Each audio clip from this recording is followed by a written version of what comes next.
Dua, tiga, okey, on. Assalamualaikum dan selamat sejahtera. Yang Berusaha Pengarah Institut Amir Baki, Cawang Genting Highland, Encik Zainuddin bin Haji Muhammad Noor. Semua peserta NPQEL Ambilan 2 2020 Institut Amir Baki, Cawang Genting Highland, dan kepada semua hadirin yang melayari YouTube pada hari ini. Selamat datang ke Majlis Bicara Profesional NPQEL Ambilan 2 tahun 2020.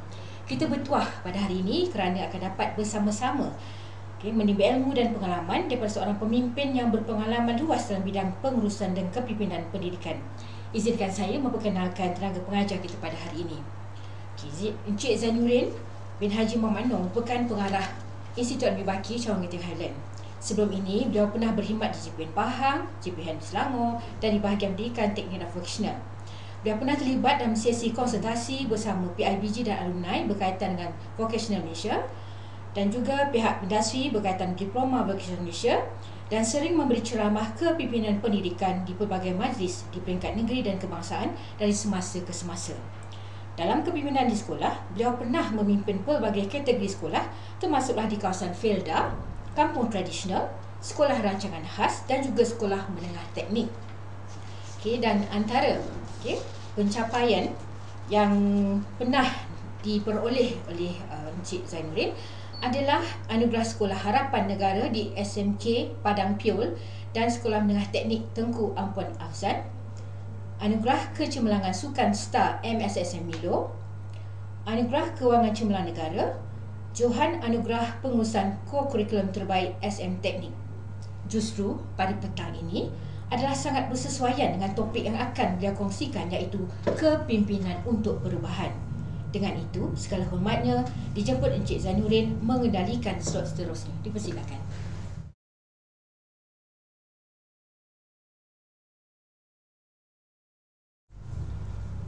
Bismillahirrahmanirrahim. Alhamdulillahirabbil alamin. Wassalatu wassalamu ala asyrafil anbiya'i wal mursalin Sayyidina Muhammadin wa ala alihi wa sahbihi ajmain. Rabbi shrah li sadri wa yassir li amri wa hludatan min lisani yafqahul qawli. Assalamualaikum warahmatullahi taala wabarakatuh dan salam sejahtera. Yang Berusaha, saudari pengurusi majlis, Puan Siti Anidah,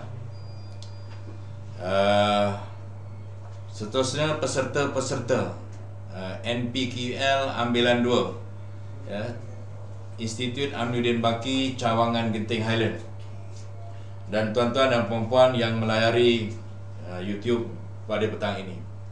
Alhamdulillah, syukur kita kepada Allah SWT kerana pada petang ini kita dapat bertemu untuk bicara profesional bersama-sama dengan saya, dan tajuk pada petang ini ialah kepimpinan untuk perubahan.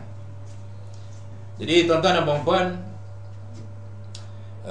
memanglah bila seseorang pemimpin pergi ke satu-satu institusi ataupun ke satu-satu sekolah, kalau boleh kita nak buat perubahan kepada institusi yang kita pimpin. Tapi bukan semudah itu kita nak memimpin satu-satu institusi, kerana dalam institusi itu terdapat pelbagai karakter manusia, terdapat persekitaran yang berbeza-beza, dan juga terdapat suasana ataupun iklim dan budaya yang pelbagai. So pada petang ini kita akan kongsikan bagaimana bila kita pergi ke satu-satu sekolah, kita nak jadi pemimpin yang boleh merubah keadaan sekolah kita. Jadi kita saksikan dahulu video melalui YouTube ni.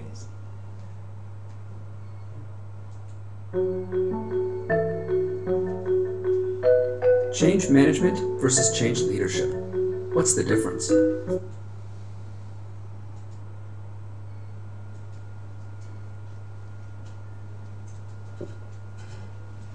The distinction between the two is actually quite significant.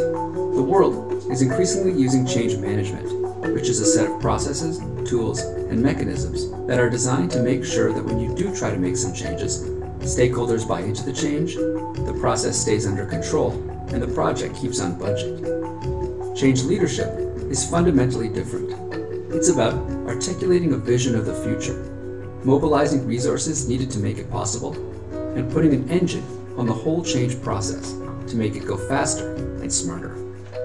Change management tends to be more associated with smaller changes, while change leadership is associated with larger scale changes.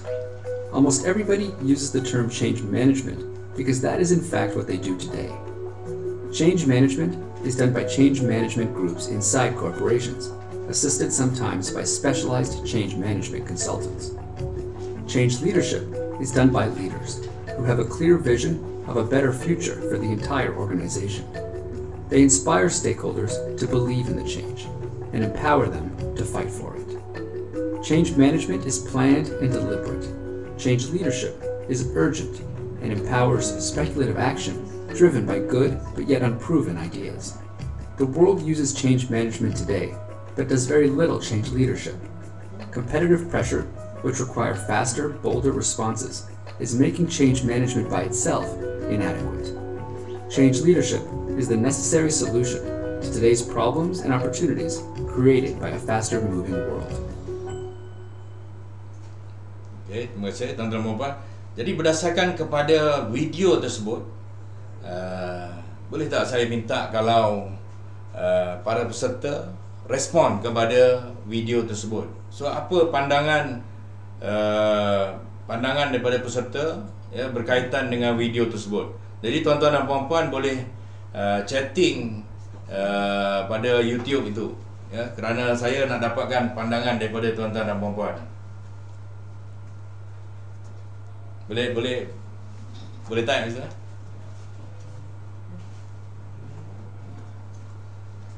Boleh nampak tak?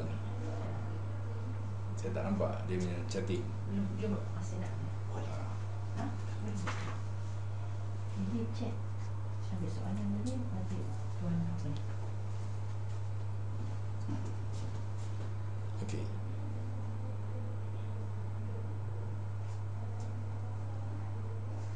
Ada balik pada slide yang penuh.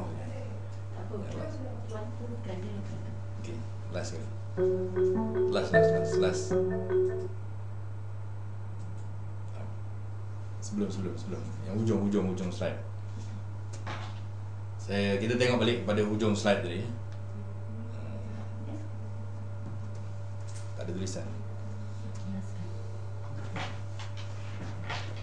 Okey, kita tengok perbezaan di antara change management dengan change leadership.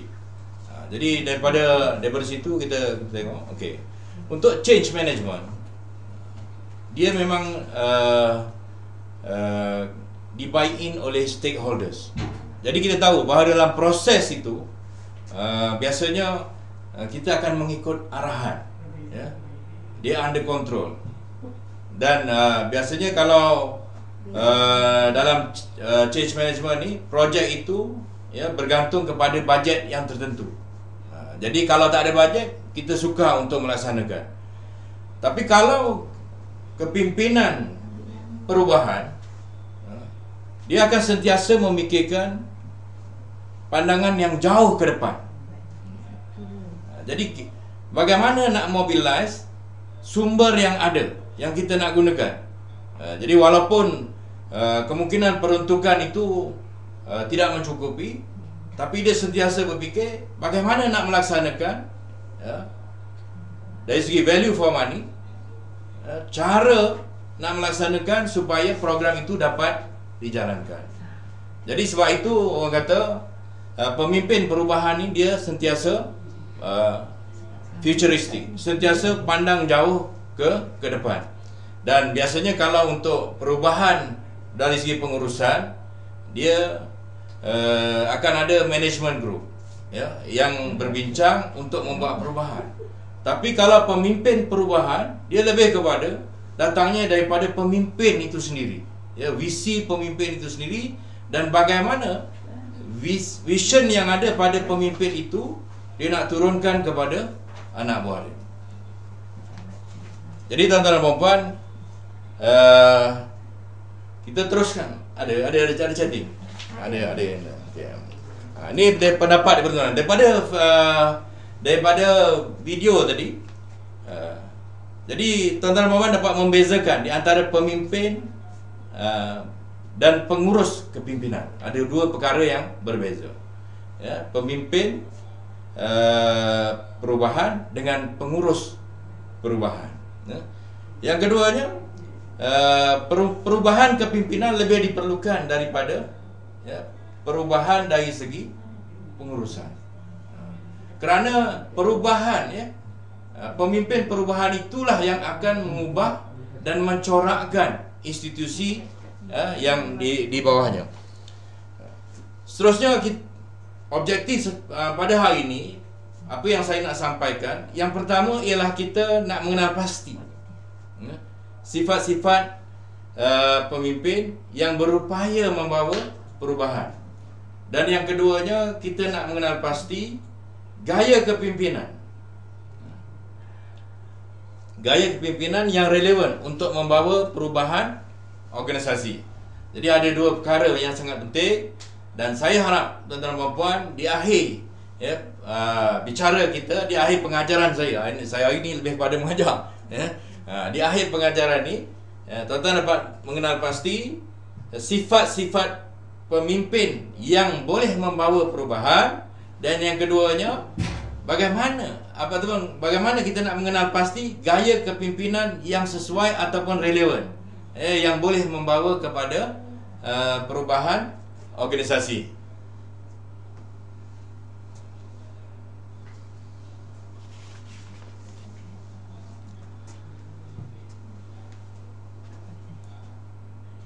Okey ya.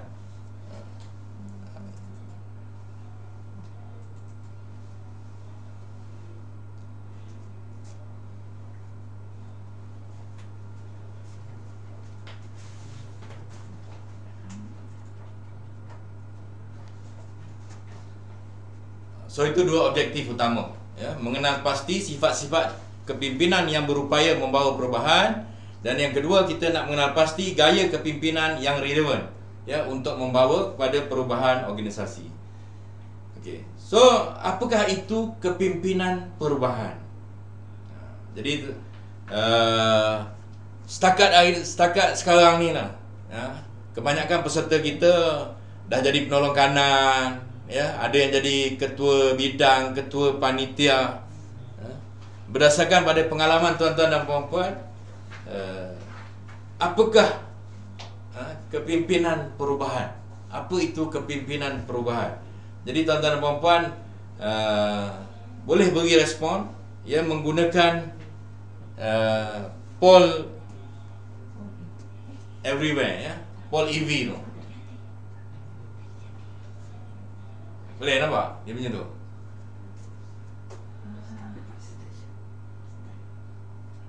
Dia tak keluar pula situ.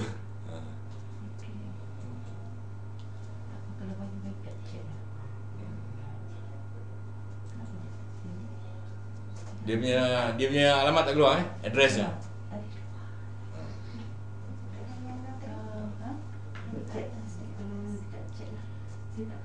Jadi sebab gini, kalau mengikut Warren Bennis, dia ada beza di antara leader dengan manager.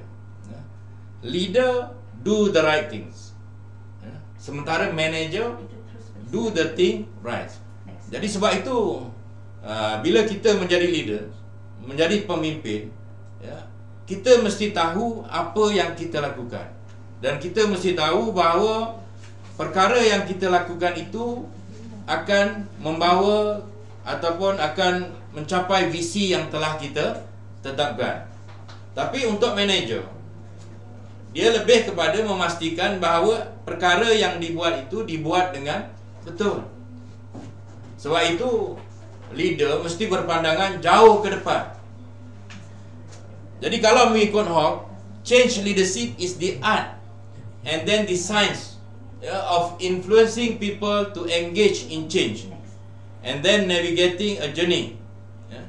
Jadi kepimpinan perubahan merupakan seni dan ilmu untuk mempengaruhi orang lain supaya terlibat sama dalam perubahan serta bersama-sama meneruskan proses perjalanan dari keadaan semasa. Keadaan semasa tu status quo lah, sehingga berubah kepada keadaan masa hadapan yang diinginkan. Jadi kalau mengikut Hawke ni, itu pun yang saya pegang, ya. Jadi tok guru saya dulu kata, kalau kita nak memimpin orang lain, kalau kita nak pastikan kita boleh mengubah organisasi kita, nak ubah sekolah kita, sebagai pengetua, kita mesti boleh memenangi hati orang bawahan kita, subordinate kita, untuk bekerja bersama-sama dengan kita. Jadi seni itu kan ada. Walaupun dari segi teorinya ada banyak, tapi bila dalam keadaan sebenar, bagaimana kita nak melaksanakan perubahan tersebut? Jadi kalau kita nak melaksanakan sebarang perubahan, ya, subordinate tu, orang bawahan kita tu mesti, ya, boleh bekerja bersama-sama dengan kita untuk melakukan perubahan tersebut. Kalau tidak, dia sekadar pada perancangan strategik, tapi bila nak laksanakan, tak ada siapa yang nak melaksanakan. Okey, ya. Jadi tuan-tuan dan puan-puan, kita kena, ni ada respon, ya. Jadi kalau tengok tadi daripada Suryana binti cepat sangat, ya, Siti Razimah, leaders didn't create followers, they create more leaders. Betul. Berfikir jauh ke hadapan, pemimpin yang tidak menjadikan alasan dan kekangan untuk membuat perubahan, keupayaan untuk memberi inspirasi. So banyak respon kat sini. Jadi dari situ ia dapat gambaran, ya, beza antara pemimpin dengan pengurus, ya. Pemimpin berpandangan jauh ke depan, ya, mempunyai cita-cita yang tinggi, walaupun sumbernya kurang dan sebagainya, peruntukan kewangannya kurang, tapi masih boleh dilaksanakan. Dan tuan-tuan dan puan-puan, terima kasih, ya, di atas input-input yang diberikan. Jadi sebagai pemimpin di peringkat sekolah, kita tahu bila kita pergi mana-mana sekolah, ada biasanya kita ada 4 kategori orang lah. Saya selalu bagi kepada 4 kategori gelagat staff. Ada staf kategori bintang yang memang ada ilmu, tahu dan mahu bekerja. Ada staf kategori pelajar, dia tak tahu. Contohnya orang yang baru bekerja, tapi dia nak belajar, dia nak bekerja. So ini macam mana cara kita nak tangani? Ada staf, dia ilmu banyak, skill banyak, tapi tak nak buat kerja. So sebagai pengetua, macam mana kita nak buat? Yang ini mungkin, kalau ikut pengalaman saya ada cikgu-cikgu yang hebat, cikgu-cikgu yang mempunyai skill yang tinggi, tapi oleh kerana dia dah lama bekerja, dah jemu, tak ada motivasi, jadi dia tak nak buat apa-apa. Contohlah dia pandai welding dan sebagainya. Jadi saya kena dekatkan diri saya dengan dia, kena pujuk dia. Jadi nak pujuk dia tu, nak memenangi hati dia, membeli jiwa dia, saya kena ikut dia. Dia minat mancing, saya pun pergilah mancing, kan? Padahal saya tak minat mancing, ya. Mancing 2 jam tak dapat ikan, apa-apa. Tapi oleh kerana nak melayan dia, nak bagi rapat tu, saya pergi. Jadi bila dah rapat, mudah untuk saya suruh dia. Saya suruh buat garaj, dia tolong buat. Saya suruh buat pintu pagar, dia tolong buat. Kerana dia memang punya skill dan kebolehan. Kategori yang keempat biasanya ialah kategori yang tak tahu dan juga tak mahu. Ini payah sikit ni. Orang kata kategori ni dia datang tak menambah, pergi tak mengurang. Ada pun super tak ada. Dan biasanya orang yang macam ni, dia sukar didekati, ya. Dia kalau tengok pengetua guru besar ni nak pergi jauh-jauh je. Jadi saya ada cikgu yang macam ni. Biasanya kalau cikgu macam ni, dia menjauhkan, macam mana kita nak buat? Jadi saya di satu sekolah, saya pergi, cikgu ni kuat bergaduh dengan orang, ya. Dan dia suka bully orang lain. Malahan ada cikgu lain yang ditumbuknya. Jadi bila saya nak mendekati dia, agak sukar. Jadi apa saya buat? Saya cari taktik. Bila saya lalu rumah dia, saya singgah rumah dia, kalau musim durian, saya bagi durian. Kalau Musim rambutan saya lalu lagi, saya singgah bagi rambutan. Isteri dia bersalin, saya pergi. Beri hadiah gitu gini. Kenduri kendara, saya pergi. Jadi itu cara yang terpaksa saya buat kerana dia sukar didekati. Dan akhirnya bila dia nampak keikhlasan kita, dia akan menjadi lebih rapat. Dan bila dia dah rapat, mudah untuk kita beri arahan. Dan akhirnya dia menjadi seorang cikgu yang begitu rajin. Apa saja saya suruh buat, dia akan buat. Jadi tuan-tuan dan puan-puan, sebagai pengetua dan guru besar, ibarat nahoda dalam pelayaran. So, sebagai nahoda, kita kena tahu ke mana hala tuju kita, dari mana, dekat ataupun jauh, bila nak sampai, bagaimana sumber yang ada dan halangan dan cabaran. Ialah kita bawa kapal besar. Dan kapal tu ada ombak besar, ada ribut dan sebagainya. Kita nak tuju destinasi, kita tak boleh tuju straight. Kalau kita tuju straight kepada destinasi, ombak tiup, angin ribut, dia akan pergi ke tempat lain. Jadi kita sebagai nahoda, kita kena adjust alignment kita, bearing kita atau merunutnya sehingga sampai ke destinasi yang sebenar. Jadi kita jangan hanyut. Kita mesti ada matlamat. Ada beza di antara hanyut dan belayar. Belayar ada matlamat dia. Ya. Jadi biasalah dalam kapal yang besar, ya,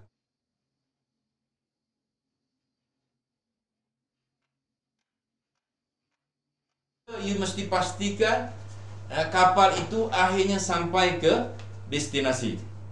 Jadi tuan-tuan dan puan, biasanya, okay, next slide.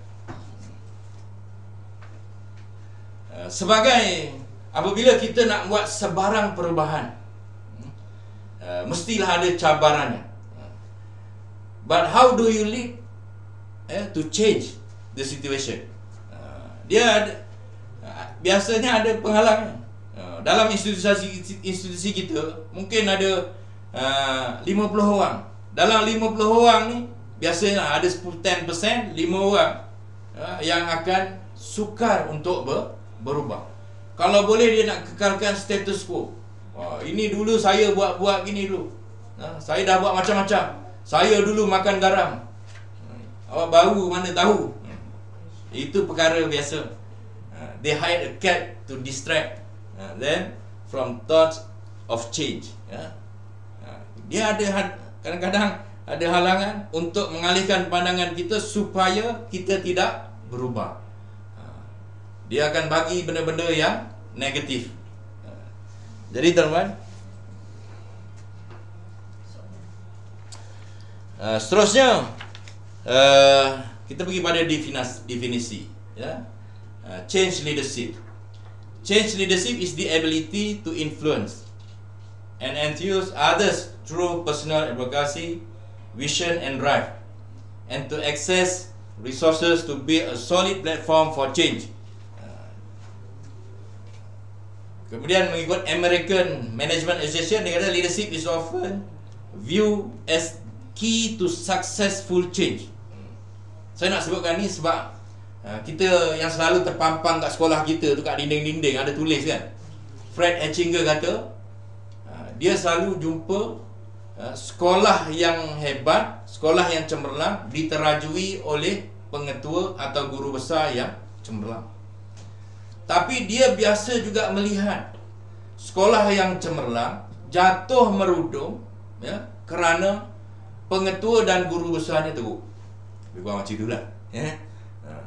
Jadi kita pasal tengok juga satu-satu sekolah tu hebat, menang berbagai anugerah kerana pengetuanya hebat, guru besarnya hebat. Pindah aja guru besar tu, pengetua tu ke sekolah lain, sekolah tu jatuh teruk. Kerana apa? Kerana pengetua guru besar. Tapi ada juga sekolah yang teruk. Bila kita datang, kita boleh ubah dia. Ubah sekolah dia. Kerana kita vision kita jauh ke depan dan sebagainya, kita boleh mempengaruhi staf kita. Kita boleh ubah sekolah tu jadi cemerlang. Kerana apa? Kerana kepimpinan juga. Iaitu kerana pengetua dan guru besar. Kita tengok lagi definisi. Next. Leaders of change. Panjang saja. Leadership of change in the age of knowledge work and learning organization requires different types of leaders working together. Maknanya kesimpulannya kat situ, sebagai pemimpin perubahan, tuan-tuan dan puan-puan boleh organize pelbagai kepakaran ataupun boleh menyatukan pelbagai kepakaran. Dalam organisasi kita tu ada banyak pakar, ada banyak orang. Tapi macam mana kita nak satukan mereka, nak gunakan, manipulate dia punya kepakaran itu untuk bekerja bersama-sama dengan kita, untuk nak build kita punya sekolah supaya jadi cemerlang. Sebab itu sebagai pemimpin perubahan, kita kena pandai manipulate kepakaran yang ada dalam setiap orang untuk membangunkan sekolah kita. So, tuan-tuan dan puan,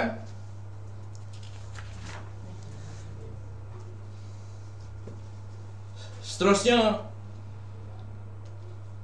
ini ada satu soalan saya baca daripada Mariati, SMGH. Satu dia kata, macam mana pentadbir tak mahu membuat lebih atas alasan tidak mahu menambah stres? Soalan ni senang jawapannya. Kerana dia bukan pemimpin perubahan. Dia lebih kepada managers. Ikut aja apa yang diarahkan. Sebab tu dalam managers tadi, yang kalau kita tengok video yang mula-mula tadi, dia ada beza kan. Managers tu dia lebih kepada mengikut kehendak stakeholder. Control by budget. Maknanya kalau banyak tu buat banyak tu je. Tak perlu buat lebih, tak ada inisiatif nak cari lebih. Tapi kita kena ingat, kadang-kadang cikgu-cikgu kita di bawah sana, dia bukan mementingkan sangat kepada ganjaran ataupun dia nak dapat anugerah tu ke, gaji lebih ke, naik pangkat. Bukan itu. Sebab itu kadang-kadang ada setengah cikgu, dia sanggup kerja lebih masa, petang, malam kerja tanpa sebarang ganjaran. Kerana apa? Kerana pengetua guru besar telah berjaya memenangi hati dia. Sebab tu dia sanggup kerja lebih, seronok bekerja. Keseronokan kerana iklim yang positif, suasana sekolah itu begitu, dan dia tidak menimbulkan stres. Dia stres ni kadang-kadang bukan kerana kerja lebih pun. Stres ni kerana tekanan dari segi emosi, tekanan dari segi persekitaran, iklim yang negatif dan sebagainya. Jadi tuan-tuan dan puan-puan, jadi kalau pentadbir tak nak buat lebih ni, saya sebenarnya kerana dia malas, itu je lah. Dia tak nak berubah. Okey. Seterusnya, kita berubah kepada sifat-sifat pemimpin perubahan. Apa yang perlu ada dalam diri seorang pemimpin? Satu, pemimpin tu boleh berkomunikasi, boleh bercakap. Semua orang boleh bercakap, tapi macam mana nak bercakap dengan pelbagai kategori orang. Saya sebut tadi ada 4 kategori lah. Orang ni macam-macam jenis, tapi nak mudah bagi 4. Orang yang memang bagus kerja, kita bagi kerja, beres, senang cakap dengan dia, arahan dia. Tapi kalau orang yang nak baru belajar, kita kena tunjuk kan. Kita bagi kerja kena tunjuk, cikgu buat gini kan. Kalau orang yang ada ilmu tadi tapi tak nak kerja, pun susah juga. So kita kena pujuk dia, kena duduk sekali dengan dia, mari cikgu kita buat sama-sama. Kalau yang malas tadi, yang tak ada ilmu, tak nak kerja, yang menjauhkan diri, yang suka cari gaduh, jadi kita kena berkomunikasi juga dengan dia. Jangan dibiarkan. Kerana kalau kita dibiarkan, walaupun dia seorang, tapi kadang-kadang menyesakkan fikiran kita. Kerana dia akan mengganggu. Macam kucing tadi kan? Dia distract, dia mengganggu kepada perubahan yang akan dibuat. Dialah tukang komplain, tukang tulis surat layang dan berbagai-bagai. So kita kena dekati dia. Orang kata berkawan walaupun 1000 masih sedikit, bermusuh walaupun 1 sudah cukup banyak. So kita jangan buat musuh. Kalau tak boleh juga, diamkan saja, ya, dan kita ambil tindakan ikut prosedur, ya. Tapi seboleh-bolehnya sebagai pemimpin yang hebat, ya, pemimpin bertuhan, you kena ubah. Okay, berupaya memberi inspirasi kepada orang lain, boleh bagi motivate, sama ada secara intrinsik ataupun secara ekstrinsik. Secara dalaman ni, tapi sebenarnya pemimpin yang hebat, dia boleh memberi inspirasi, motivasi, ya, kepada orang secara dalaman. Tak perlu bagi ganjaran itu, ini lebih dan sebagainya, kerana kepakaran dia. Perlu sentiasa bersemangat, perlu ada kecerdasan emosi dan empati yang tinggi. Maknanya, kalau kita berhadapan dengan staf kita, subordinat kita, kita kena letakkan diri kita kalau kita berada di tempat dia. Kadang-kadang cikgu datang kepada kita dengan masalah, kan. Jadi kita kena, sebelum kita bercakap, kita cuba kita letakkan diri kita di tempat dia. Contoh, dia nak balik, isteri jauh, duduk kat Kelantan, dia dah duduk kat sini. Time hari Jumaat, dia minta dengan kita, cikgu boleh tak, ya, saya balik awal sikit. Tak ada masalah, ya? Tapi hari lain dia kena kerja lebih lah, kan. Jadi ada give and take. Kemudian mempunyai pemikiran yang strategik, ya? Jadi kita lebih berfokus, kita tahu apa yang kita buat, kan? Kalau dalam strategic planning yang kita buat, apa program akademik yang sesuai, apa program co-curriculum, apa program HAM, program 3K, program untuk komunitas. Pemikiran masa hadapan, mempunyai ketegasan, berkeyakinan yang tinggi, berintegriti dan sentiasa berusaha meningkatkan diri. Jadi pemimpin perubahan ni, ya, satu, dia ada energi lah.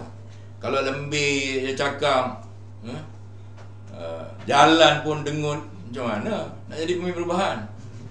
Sebab kita kena ada sinergi, ya, ada energi, ada tenaga yang kuat. Jadi tuan-tuan dan puan, untuk menjadi pemimpin yang kompeten, next, ini yang saya pegang lah, ini formula saya. Untuk jadi pemimpin yang kompeten, you must have knowledge. Perkara utama, knowledge. Ilmu ni, kalau kita nak suruh anak buah kita buat, kita kena tahu buat dulu, ya. Dan kita dah baca dah, ya, dah dapatkan ilmu tu boleh dapat di berbagai lah. Boleh baca surat khabar, boleh baca buku, boleh baca internet daripada kawan, daripada pengajaran dan sebagainya. So kita menguasai apa yang kita, kemudian kita ada skill, kemahiran, kita boleh buat. Jangan cakap tak serupa bikin, cakap berdegar-degar, tarik tersangkut kat gelegam. Kita suruh orang buat, tapi kita tak erti nak buat.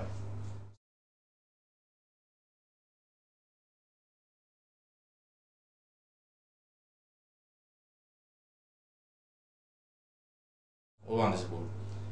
Yang ketiganya, experience, pengalaman. Pengalaman ni penting, sebab kalau orang tidak pernah melalui, dia tak tahu susah senangnya apabila buat satu-satu program. Tapi kalau kita pernah melaluinya, contohlah kita nak buat sukan, kita cakap dengan cikgu kita, cikgu buat sukan ni, buat sukan lompat bergalah. Sedang kita cakap senang, tapi dia nak cari apa tu, dia punya pagar, dia punya galah dia punya tilam, dia punya apparatus tu, sikitlah punya susah. Jadi memang susah untuk dilaksanakan. Tapi kalau kita dah ada experience tentang perkara tu, baru kita boleh cakap. Nampak, ya? Saya bercakap pasal ni, pasal competence ni, saya nak bawa cerita sikit. Dan yang pertama, yang penting sekali, A lah tu, attitude, kan. Last sekali, sikap kita. Sikap kita nak buat, ingin belajar, yakin boleh. Kalau saya buat gini, saya akan dapat begini. Kita dah boleh bayangkan, bila kita buat macam ni, apa yang kita akan perolehi. Masa saya mula-mula pindah ke sekolah menengah Padang Pion. Ingat saya dah cerita tu, tapi saya nak cerita sekali lagi. Jadi saya ditugaskan sebagai GPK Koko. Bila GPK Koko, kat sekolah tu ada gimnastik. Jadi guru pengetua kata sekolah ni ada gimnastik, cikgu sebagai GPK Koko kena tengok sukan gimnastik. Saya langsung tidak ada ilmu, kosong, zero tentang gimnastik. Tak boleh nak bayar.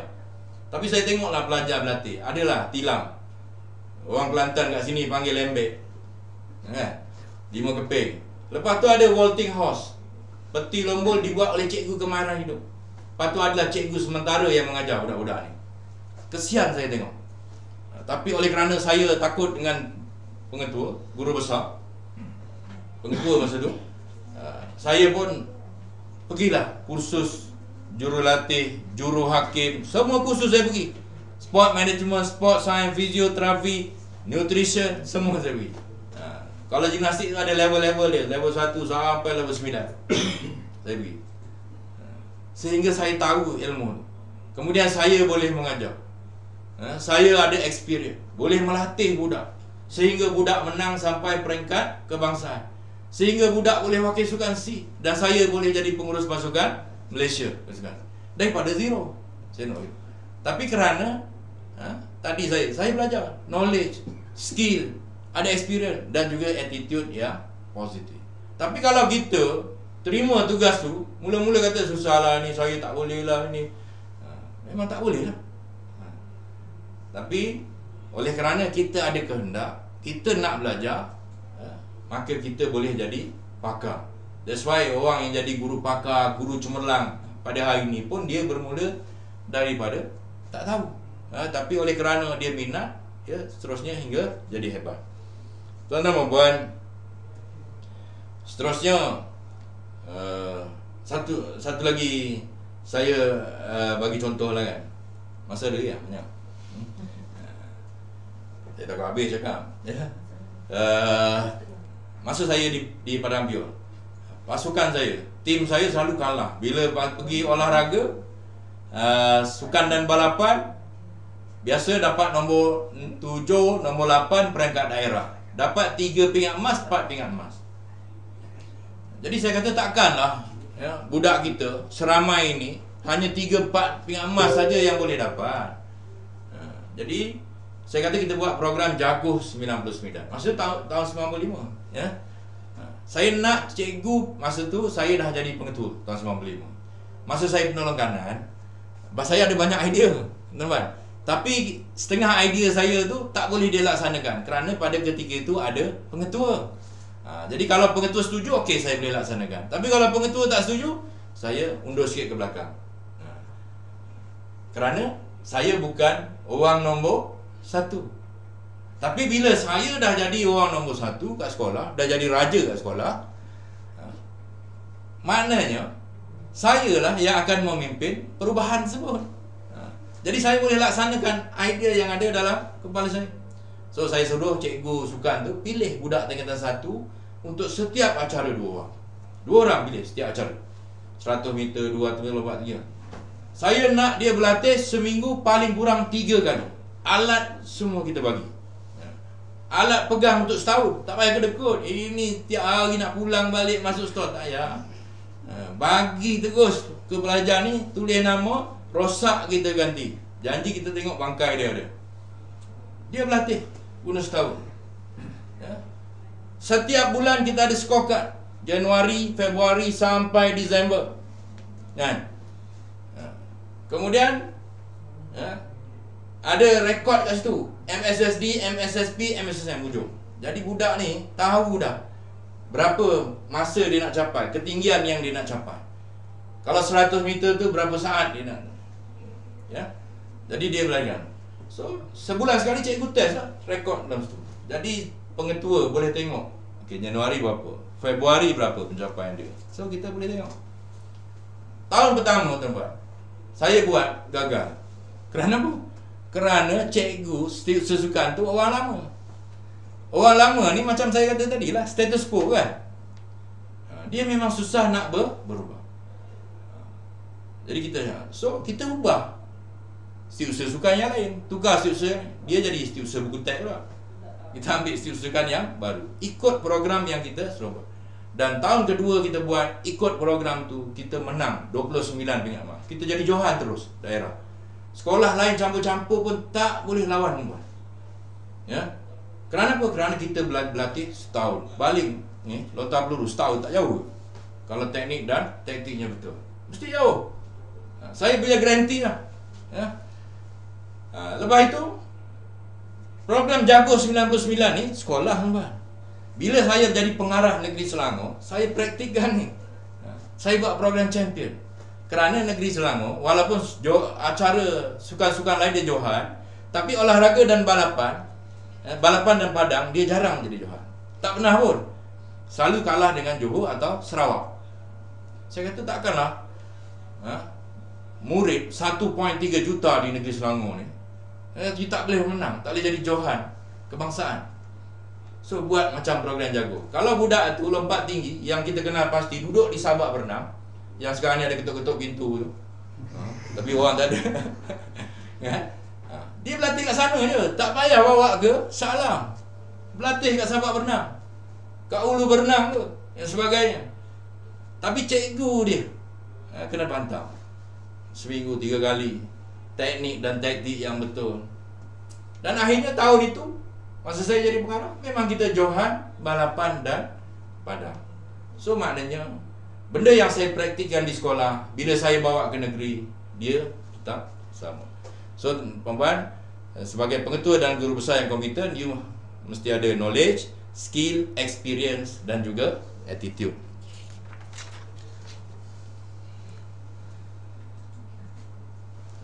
Seterusnya, sebagai pemimpin perubahan, tuan-tuan dan puan-puan berperanan untuk membina visi untuk perubahan, membina penceritaan untuk perubahan. Dia ada storyboard, ya kan? Kalau nak buat perubahan ni kena ada storyboard. Kita dah fikir dalam kepala, okey, ini mula-mula buat macam mana, kemudian pertengahan buat macam mana, di hujungnya macam mana. Ya, menyelaras dan berpegang teguh kepada perubahan. Dia jangan goyang. Kalau setakat orang tiup sikit-sikit yang goyang. Saya mula-mula buat program di sekolah. Contoh di sekolah teknik, sekolah program Sementa Gemilang. Kalau di Padang Sarjana, program Saujana Sujana. Mula-mula cikgu perli-perli je. Dia kata, Gemilang apa? Budak lompat pagar gitu ke ni? Tapi saya tak goyang. Kerana saya bukan nak lihat kejayaan pada masa itu. Kejayaan yang kita nak lihat ialah 3, 4, 5 tahun akan datang. So kita selaraskan, dapatkan sokongan dan kepercayaan. Kita kena buy in, kita kena beli hati, supaya orang yakin dengan kita. Ada setengah orang, dia hanya yakin apabila dia dah mula nampak bukti tu, nampak hasil. Selagi dia tak nampak hasil, selagi tu dia tak percaya. Itu jenis yang lambat. Tapi ada orang, dia cepat boleh menerima perubahan. Sebab tu ada setengah cikgu, dia tunggu orang lain berjaya dulu, baru dia sibuk nak berjaya. Kat IB ni pun sama ke? Kan? Dia tengok orang lain dah ke depan, baru dia terhege-hege nak ke depan. Jadi, sebab apa? Sebab dia mungkin dalam kategori orang yang lambat nak berubah. Tapi kalau orang yang nak cepat berubah, dia dengar cakap sekali, ya, dia terus boleh fikirkan bagaimana langkah selanjutnya. Mendesak untuk terus berubah. Ini mengikut Christopher Smith, ya, dalam Change Management. Okay, next. So mengikut Daniel Lodge, ya, 2016, change leaders are emotionally stable. Maknanya kita ni janganlah apa orang kata, jiwa kacau, emosi tak stabil. Orang cakap sikit kita dah goyang, orang perli sikit kita dah sakit hati. Orang kata-kata sikit kita telinga dah merah. So relax, kerana kita tahu matlamat akhir. Kemudian change leaders are people of action. Aksi kita kena pelbagai lah. Jangan satu cara. Kita ada banyak cara. Tak boleh macam ni, buat macam ni. Tak boleh macam ni, buat macam ni. Kan? Dan kita jangan fokus je kalau di sekolah akademik je. Akademik buat, koko buat, ham buat. Ada setengah sekolah saya pergi, saya tak boleh terus masuk kepada akademik. Kalau saya jadi pengetua Padang Saujana, saya terus boleh fokus kepada akademik kerana budaknya disiplin tak ada masalah. Budak pandai, sekolah rancangan khas, terpilih masuk.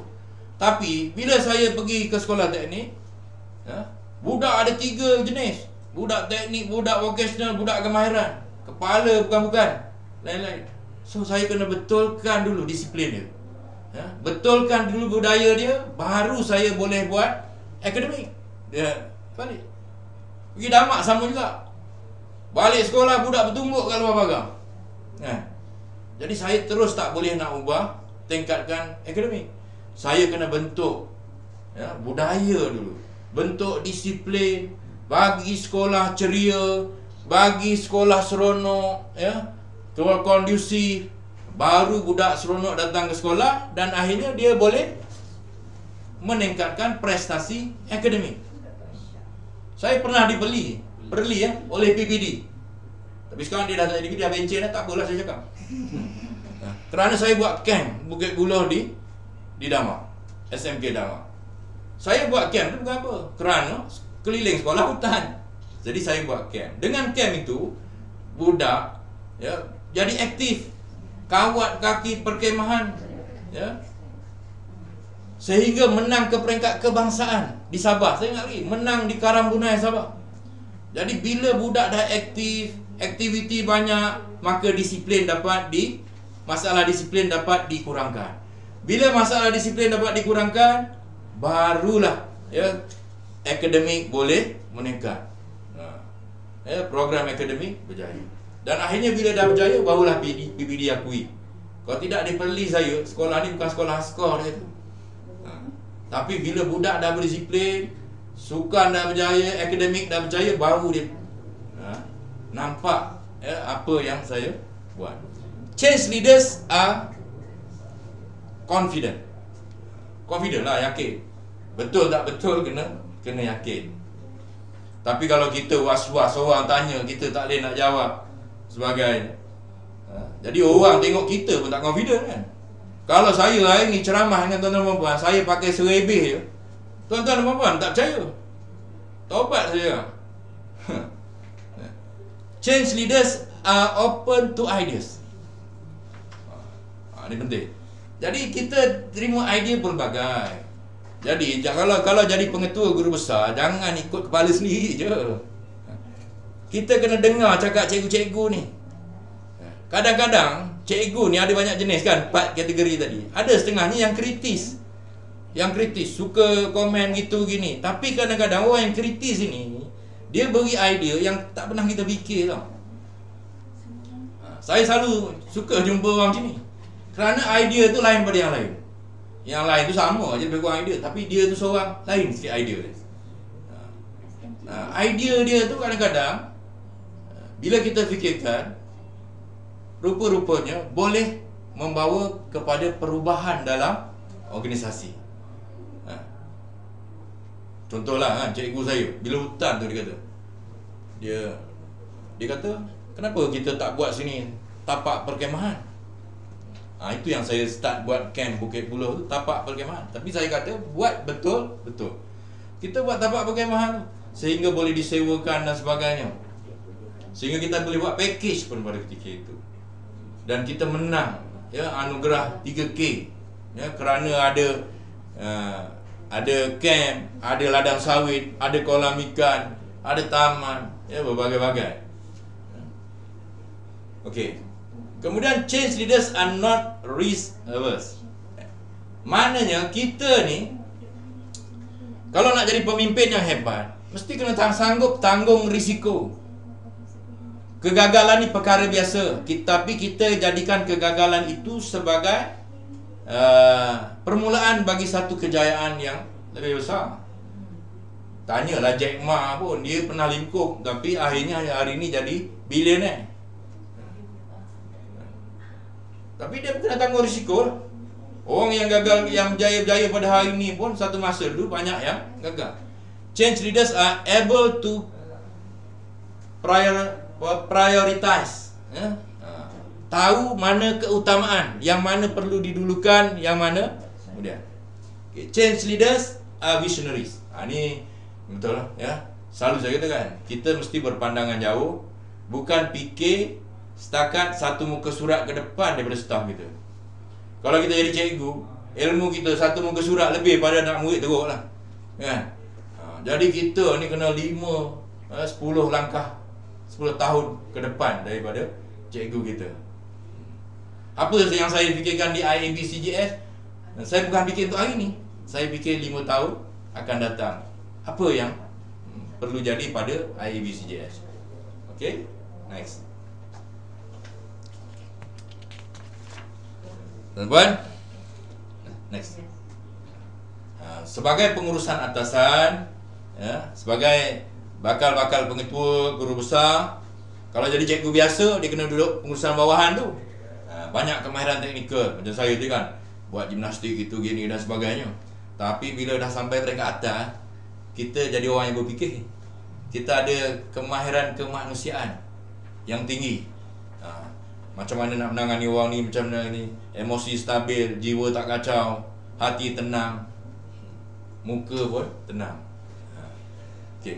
Kemahiran konseptual, kita mesti ada kemahiran konseptual. Boleh membuat visi, misi, dasar setelah kita. Sebab kita tadi kan, kita ada bezakan di antara apa? Tadi kepimpinan perubahan dengan pengurus perubahan kan. Management change dengan leadership change. So kita duduk dalam leadership change. Kalau kita nak membuat perubahan, memimpin perubahan, kita mesti visionaries. Ya, kita berpandangan jauh. Kita yang buat dasar, kita yang menentukan. Kita kena memenangi hati anak buah boleh dengar cakap kita. Tapi kalau kita mengurus perubahan tadi, kita ada satu grup, ada konsultan pula yang bagi tahu kita macam mana buat. Okay. So PGB duduk di bahagian atas. Ada kemahiran kemanusiaan dan kemahiran konseptual yang tinggi. Okay, next. Okay, nak berubah, tak nak berubah, terpulang pada tuan-tuan dan puan-puan. Kan? Kalau kita nak ambil jalan yang sama, tak nak berubah, boleh je, kan? Tapi bila kita nak berubah, buat perubahan, nak change, jadi kita kena tahu what to change, why to change, ya, where, when dan bila nak berubah. Macam kapal sama kan? Bila nak sampai. Jadi apa yang kita nak ubah? Kenapa kita perlu berubah? Bila kita nak berubah? Dan apa where, ya, mana satu kita, yang mana kita nak ubah. Tapi yang paling penting sekali ialah bagaimana kita nak mengubah. Sebab tu orang kata one husband ada 4 wife. Kalau one husband ni tak dominan, dia tak boleh 4 wife ni. Jadi how tu, bagaimana kita nak buat? Kan? Ini cerita sini lah kan. Selalu kan orang buat analogi begitu. Jadi how tu, bagaimana kita nak mengurus, bagaimana kita nak buat benda tu, bagaimana kita boleh nak berubah. So kalau kita nak senang, kita ikut jalan yang lurus je. Tak payah nak pergi tempat lain, tak payah pergi bela tempat lain, tak payah nak ubah. Kita puas hati dengan apa yang ada. Jadi tuan-tuan dan puan-puan, itu tadi, ya, sifat-sifat yang perlu ada dalam diri kita apabila kita nak mengubah organisasi kita. Okey, ada soalan ni. bagus ni peserta-peserta ni dia suka. Sebenarnya kalau kita boleh berdialog lebih baik.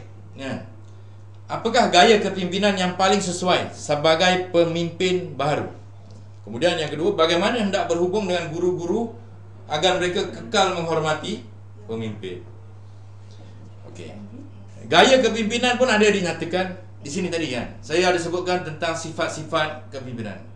Tapi nanti selepas pada ini ada kaitan gaya. Gaya ni biasanya yang kita tahu yang dominan tu 3 tu lah. Autokratik, demokratik, laissez-faire.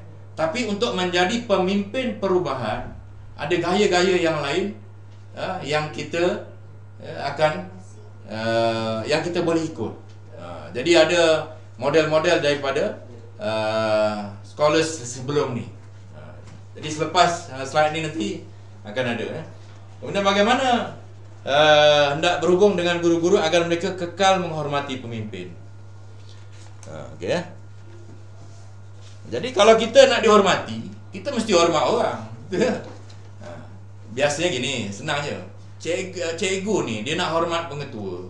Kerana tadilah, kerana pengetua ada ilmu. Kemudian pengetua tu ada kemahiran, boleh buat. Yang ketiganya, pengetua tu dia ada pengalaman. Kalau tak ada pengalaman, orang baru, dia kena duduk di tempat itu. Dia cari pengalaman, menempatkan diri, empathy dia, duduk di tempat itu. Kemudian attitude pengetua. Jadi kalau pengetua ni kompetent, insya-Allah cikgu-cikgu akan hormat pada pengetua. Soalan seterusnya, kita nak berubah tetapi terhalang oleh peraturan-peraturan yang sudah lama, tidak dikemas kini. Bagaimana caranya? So peraturan ada mana-mana pun.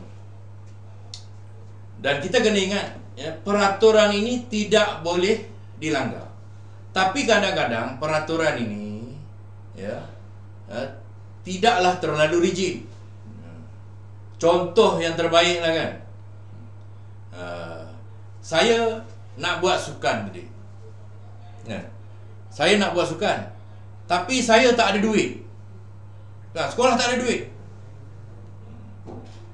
Peraturan kata nak beli hadiah untuk sukan ni hanya 10% saja ataupun 20% saja daripada duit PJK, Pendidikan Jasmani dan Kesihatan. Apa yang panggil? Duit apa tu? Peruntukan tu. PCG. Duit PCG tu 20% daripada duit PCG boleh beli boleh beli medal, boleh beli hadiah. Jadi masa saya jadi pengetua, nak buat sukan besar, hajat besar, tapi duit tak ada.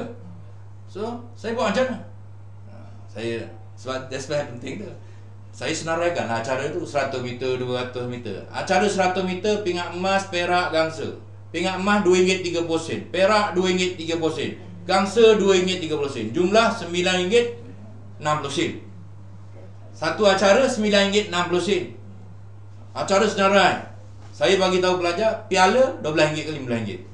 Saya bagi tahu pelajar, okey, siapa ibu bapa yang nak sponsor, boleh tulis nama dan sponsor. Satu acara RM9.60.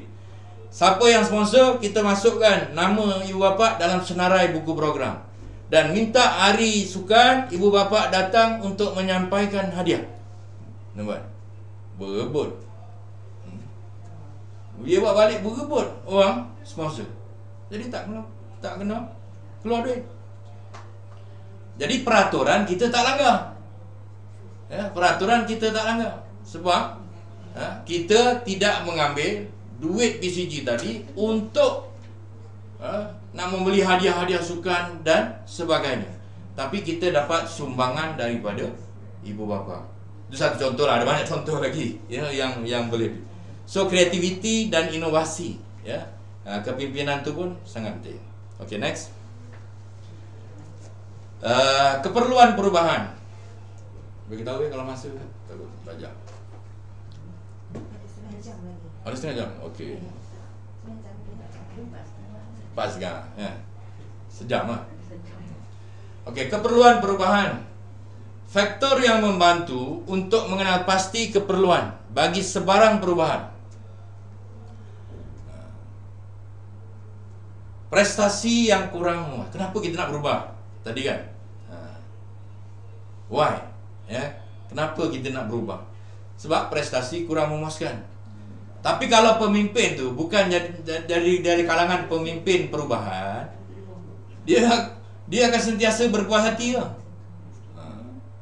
Dia datang situ, dia dah puas hati dah. Dah tak payah buat apa-apa, ikut je, follow je. Boleh ke? Tapi dia bukan pemimpin perubahan lah. Just manager je. Ikut. Yang keduanya, menghadapi sebarang kejutan yang tidak menyenangkan.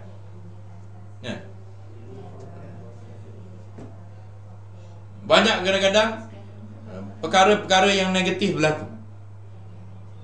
Contohlah, sekolah kita selalu aja ada kes buli. Sekolah kita ada aja kes budak ponteng. So, kita kena fikir macam mana kita nak ubah supaya budaya ni dapat diselesaikan. Kemudian pesaing.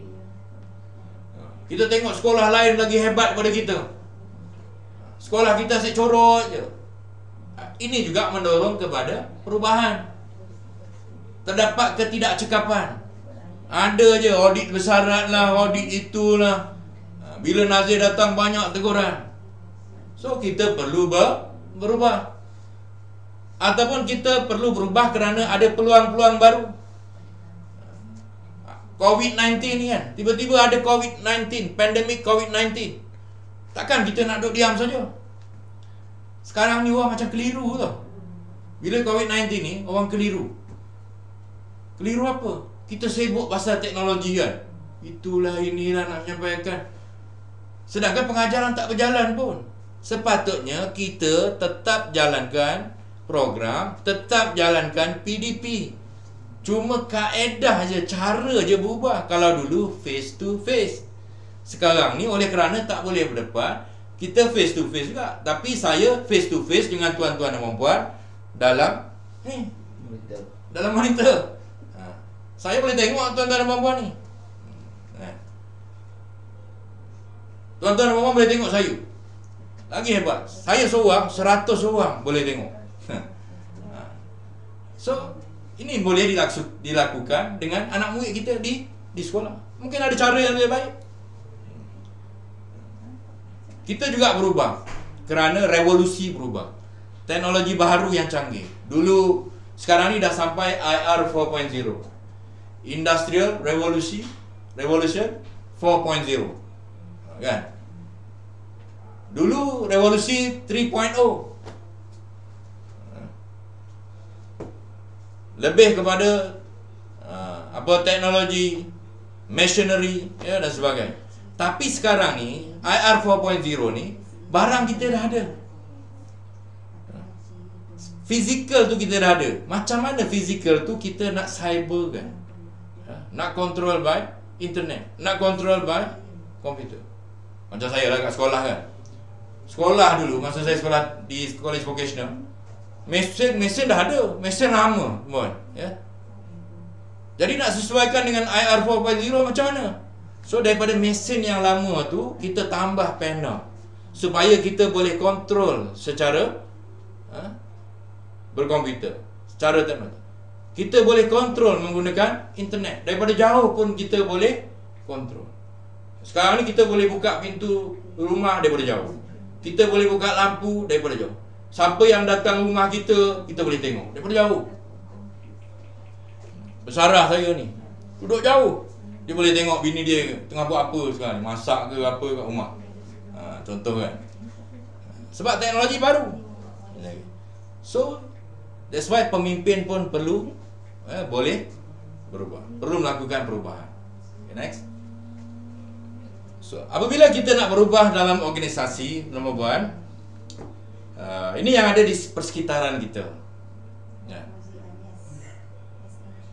Satu, environment. Kita nak iklim yang kondusif, iklim yang positif, yang mendorong kepada perubahan. Yang kedua, tenaga manusia tu, manpower tu. Macam mana kita nak gerakkan manpower supaya berubah? Itu yang kita kena fikirkan. Kemudian machinery. Macam mana kita nak ubah? Saya baru cerita ni machinery kan. Peralatan, macam mana kita nak ubah? Kemudian bahan. bahan-bahan. Tak adalah lagi kita pakai juga terus sekali chalk and top. Apa? Lagi pakai papan hitam ataupun pakai kertas maju, pakai lagi. Ada orang pakai, boleh pakai. Kalau dulu nak pergi quiz, kita kena baca. Sekarang pakai quizzes. Hari ni tuan-tuan dan puan-puan boleh respon pakai poll apa? EV. Poll everywhere. Semua orang boleh mengundi dari mana-mana pun. Ya, boleh chatting daripada mana-mana pun. So kaedah method tu pun berubah. Ya, kita ubah. Barulah bila kita dah berubah semua ni, barulah kita akan boleh menghasilkan outcome yang berkualiti. Organisasi kita tu akan berubah. Jadi bila sebut berubah ni bukan berubah satu benda je, semua kena gerakkan. Daripada pintu masuk sekolah kita sampailah ujung keluar sekolah, pintu sekolah kita tu perlu ada perubahan. Okey.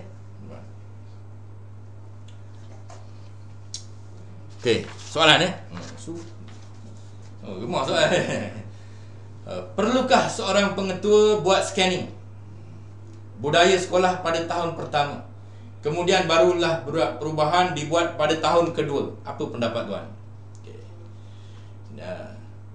Dalam buku saya yang saya tulis tu, untuk membangunkan sekolah ada 9 strategi. Strategi yang pertama ialah kepimpinan, yang saya cerita hari ni lah. Strategi yang kedua ialah pembentukan budaya sekolah. Jadi soalan ini berkaitan dengan budaya sekolah. Bagi saya, budaya sekolah ni memang satu perkara yang penting.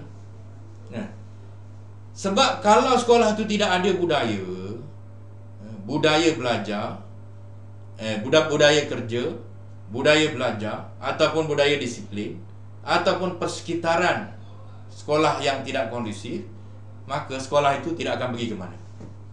Sebab apa? Sebab cikgunya tak boleh dikontrol. Keluar masuk ikut suka hati. Defisit pembelajaran banyak berlaku. Cikgu tak masuk kelas, cikgu ponting. Budak masalah disiplin banyak. Budak langsung tak ada budaya belajar.